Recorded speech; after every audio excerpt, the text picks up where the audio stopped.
கோதுமை தோசைக்கு எப்போவுமே கார சட்னி தாங்க சூப்பராக இருக்கும்.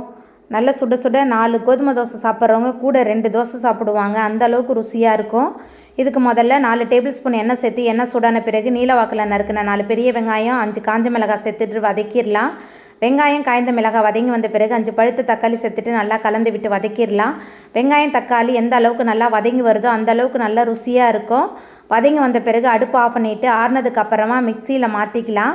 இது கூடவே தேவையான அளவுக்கு கல் உப்பு கொஞ்சமாக பெருங்காயத்தூள் சேர்த்துட்டு நல்லா விழுதாக அரைச்சி எடுத்துகிட்டு வந்துடலாம். அதுக்கப்புறமா ஒரு கடாயில் கொஞ்சமாக எண்ணெய் சேர்த்துக்கலாம். எண்ணெய் சூடான பிறகு கடுகு உளுத்தம்பருப்பு சேர்த்து பொரிஞ்சதுக்கப்புறமா கருவேப்பிலை சேர்த்துக்கலாம். அதுக்கப்புறமா நம்ம மிக்சியில் சேர்த்து அரைச்ச வெங்காயம் தக்காளி விழுது கூடவே கொஞ்சமாக தண்ணி சேர்த்துட்டு நல்லா கலந்து விட்டுடலாம். எல்லாமே சேர்ந்து நல்லா கொதித்து வந்த பிறகு சுட சுட இட்லி தோசை சாதம் எல்லாத்துக்குமே சூப்பராக இருக்கும். இந்த வெங்காய சட்னி சப்பாத்திக்கெலாம் தொட்டு சாப்பிட்றதுக்கு ரொம்ப சூப்பராக இருக்கும். ட்ரை பண்ணி பாருங்கள்.